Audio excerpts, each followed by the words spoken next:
Good day all, I hope you are well. Now I'm seeing that my videos are very relevant once again.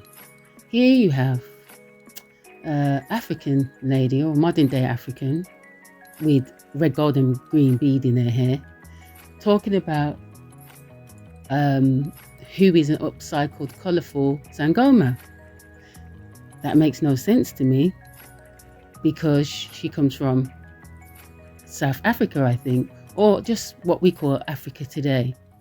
And Africa today is ethnically mixed. That's what ethnic means because of slavery.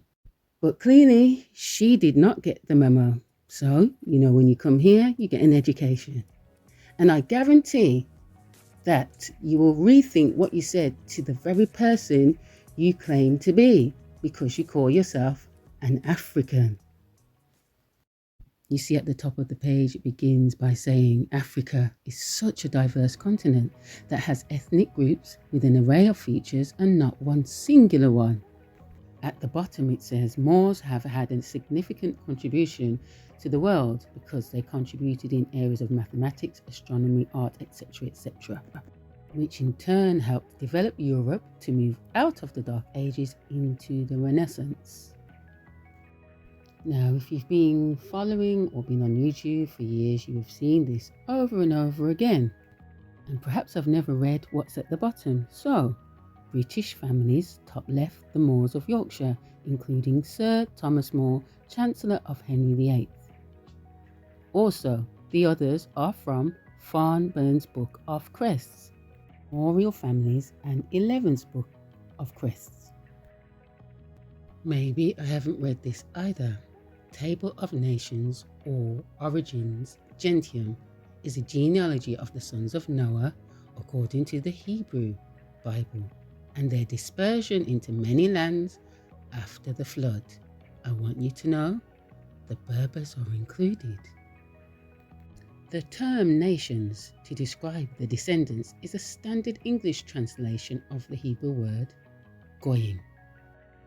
Following the 1400 CE Latin Vulgate's nations and does not have the same political connotations that the word entails today. Very important because we're always arguing about who the Jews are, aren't we?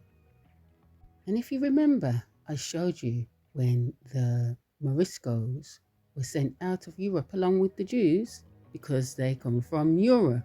And not only that, but they were seen as a caste system, mixed race, with a pinch of African in them, but they'd never been to Africa.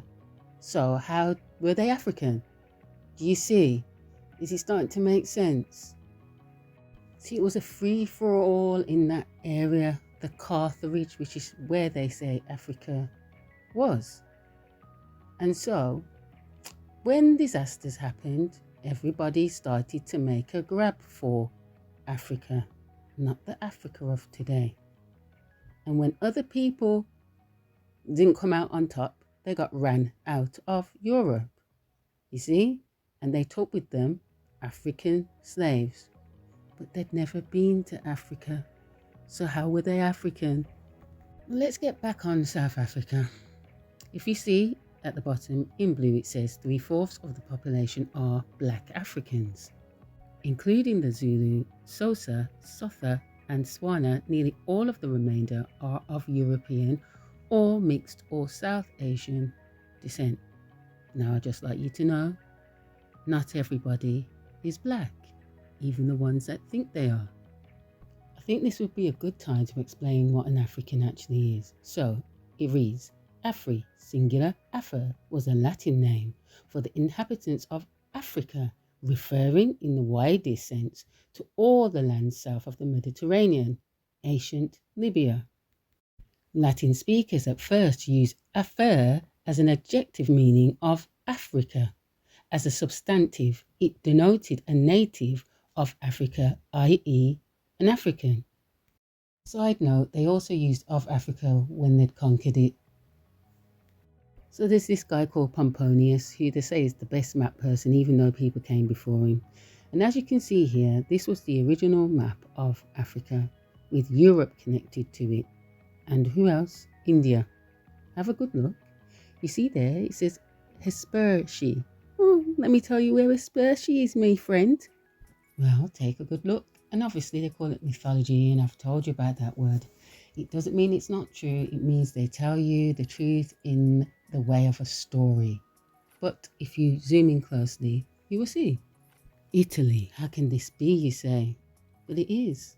And it's on many maps, and it twists and it turns, but it remains in the same area.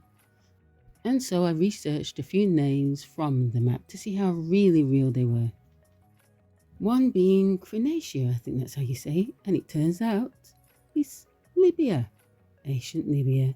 Do you see it there? Antiquity of Crete, oh dearie me. See, I've been putting little clues in these videos, but you haven't been paying attention. If you look in the center, you will see Africa, because that's what an African is. And below it, Libya. And to the right, well, you know who they are, then you know that this, my friends, is Alkebulan. So the maps say that Africa was a thin strip between the Sahara Desert and the Mediterranean, and the maps you've seen relatively are trying to show you this. Looking back at the map, you'll see a place called Gallia, which is France and Belgium, or medieval Wales, or New Latin France.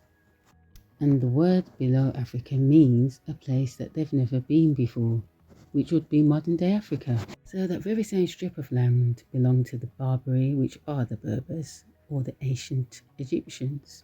For more context, read this, or this, or this, or this.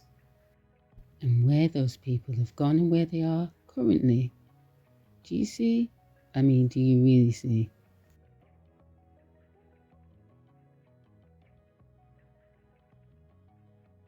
There were 5 periods of Egypt, and this is why we argue. Ordogost, another place, which was a town of the Berbers.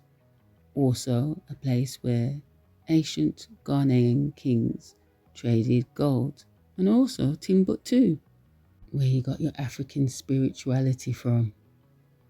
Queen Anne, in her book, The Mask of Blackness, spoke of the Niger being in Europe, the Moor of Venice, Cleopatra being in Europe, and there are a few Cleopatras, by the way, which spoke about the serpent of the old Nile and there being a strange serpent with its own colour. She spoke of the gypsies. If you look closely, you'll see where they were from. You see, all the clues are there, you just have to pay attention. The word barbarian did not have a negative meaning for everyone in the Roman Empire. Around AD 440, the Christian priest Salvian wrote that almost all barbarians, at least those who are of one race and kin, love each other while the Romans persecute each other. Call this slave white gold or the strange serpent. See, the word Afa was Arabized. Really, it means Ophi, gold. Still don't believe me? Okay, look at this, brother. Look closely. You see? Alright. Also in Constantinople, Arabized. You see, modern day Africa's ethnic groups, they trace all the way back to Europe. If you're black, it's through the Jamaican, the Afropean. Igbo, Akan, through the Jamaican. And your religions, through the Jamaican. Like Prince Philip's mulattoes who were called Indians, through the Europeans that came after the flood, through the Europeans that were already here, and the Indians. But that's not the best part. You see the Outer Africa theory here? Go there and read it. Well, it turns out that DNA, that mitochondrial DNA that can give birth to anything, comes from the Afa or Berber that they brought as slaves to the Horn, Indian, and then from the Asiatics. And who brought us there? Modern day Africans. And who else? The people that Arabized us. And from our DNA, they then created the modern day human, who they call the chosen ones. And so we are the blueprint after all. Question: can you say you're woke if you're sleeping on yourself?